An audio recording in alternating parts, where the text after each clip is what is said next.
یہ آلات کا انتظار فرمائیں. حافظ محمد طلحہ صاحب.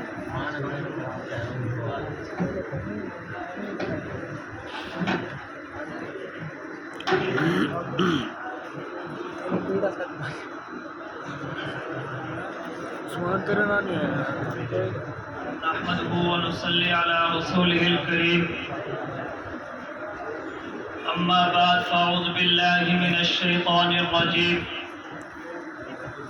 بسم الله الرحمن الرحيم. وإن تعدوا نعمة الله لا تحصوها. صدق الله العظيم. کپڑوں میں نہیں ہمیں کتابوں میں اتار دو. ہم لوگ محبت کی کہانی میں مڑے ہوئے ہیں. میرے واجب الحترام حضرات اساتذہ کرام اور میرے نوجوان دوستوں اور بھائیوں، 14 اگست کا دن ہماری تاریخ کا ایک یادگار دن ہے.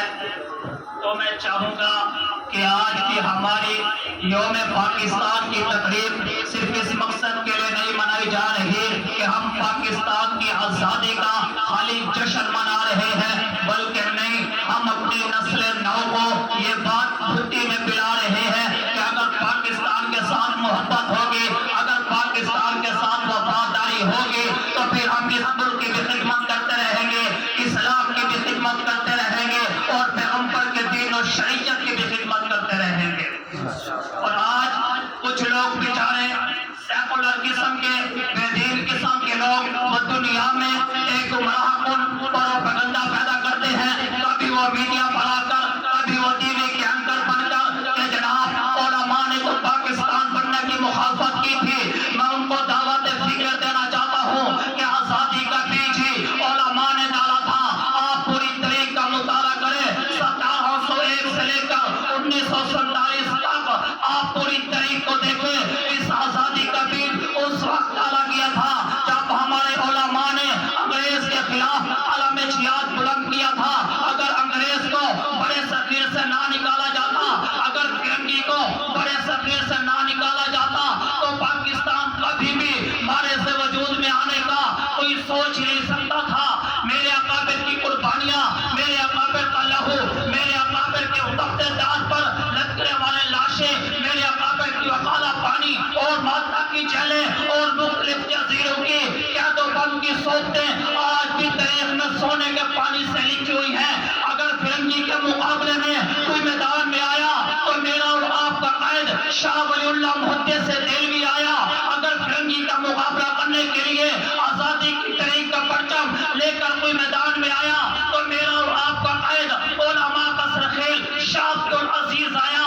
اگر فرنگی سامراج اور انگریز سامراج کا مقابلہ کرنے کے لیے بڑے صغیر میں آزادی کی تاریخ کا پرچم لے کر کوئی میدان میں آیا تو میرا اور آپ کا قابل حاجی امداد اللہ مہاجر کی شکل میں آیا، سید احمد شہید کی شکل میں آیا، شاہ اسماعیل شہید کی شکل میں آیا، مولانا ضامن شہید کی شکل میں آیا، مولانا یحییٰ شہید کی شکل میں آیا، پیر سید جماعت علی شاہ کی شکل میں آیا، علماء فرنگی محل کی شکل میں آیا.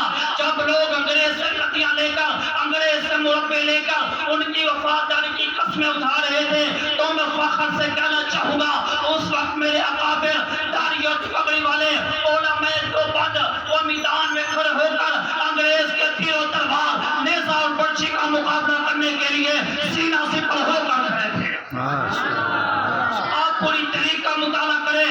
وہ مالٹا کی جیلوں میں گلسر گئے، کالا پانی کی جیلوں کے اندر ان کی زندگی کی آخری سانسیں ختم ہوئی.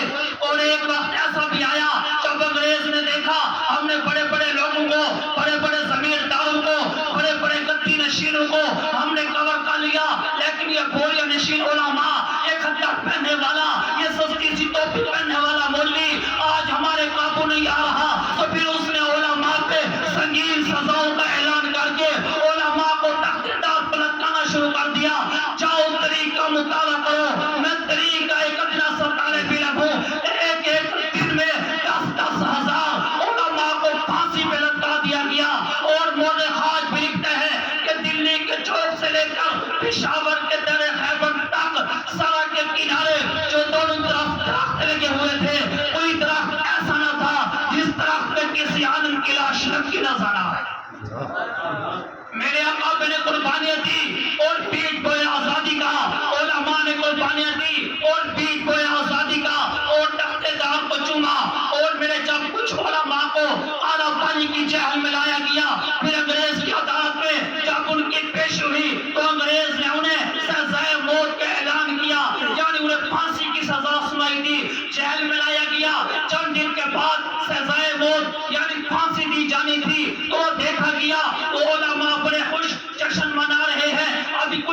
باقی ہیں ہم اللہ کے ہاں چلے جائیں گے، جنت کے نظاروں میں چلے جائیں گے، ہم یہاں کے ظلم و جبر سے ہماری جان چھوٹ جائے گی۔ جب بس اہم کو یہ خبر ملی کہ جن مولویوں کو تم نے سزا موت دی ہے وہ تو جیل میں جشن منا رہے ہیں، وہ تو کہتے ہیں ہم جنت میں جانا چاہتے ہیں، جنت کے نظاروں میں جانا چاہتے ہیں، تو ایسا ہند نے کہا ان کے کیس کو دوبارہ اوپن کیا جائے۔ جج دوبارہ کیس سنے گا، دوبارہ کیس سننے کے بعد ان کو بلوایا گیا اور کہا مولویوں ہم تمہیں وہ موت بھی نہیں دینا چاہتے جس موت پر تم جشن منا رہے ہو، بلکہ ہم تمہاری موت کو عمر بھر قید میں تبدیل کرتے ہیں۔ تو وہاں پر ایک مرد کلندہ نے یہ شعر کہا تھا کہ کیا کہوں مستحق کے دار کو، کیا کہوں مستحق کے دار کو کہ حکم نظر بندی ملا، کیا کہوں کہ کیسے رہائی ہوتے ہوتے رہ گئی۔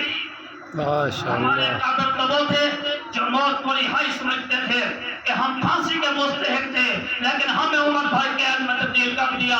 کیا کہوں مستحق کے دار کو کہ حکم نظر بندی ملا، کیا کہوں کہ کیسے رہائی ہوتے ہوتے رہ گئی۔ اور میں اپنے نوجوانوں کے اندر یہی روح پھونکنا چاہوں گا کہ یہ ملک ہمارے اکابر کی قربانیوں سے، ہمارے اکابر کے خون کی محنت سے یہ ملک ہمیں ملا ہے۔ اگر یہ ملک ہے تو ہم ہیں، اگر یہ ملک ہے اسلام کا نام ہے، اگر یہ ملک ہے شریعت کا نام ہے، اور ہمارا فرض بنتا ہے ہم جب تک زندہ ہیں اپنی زندگی کی آخری سانس تک اس ملک کے وفادار بھی رہیں گے، تو اس ملک کے ساتھ محبت کرنے میں سب سے آگے بھی رہیں گے۔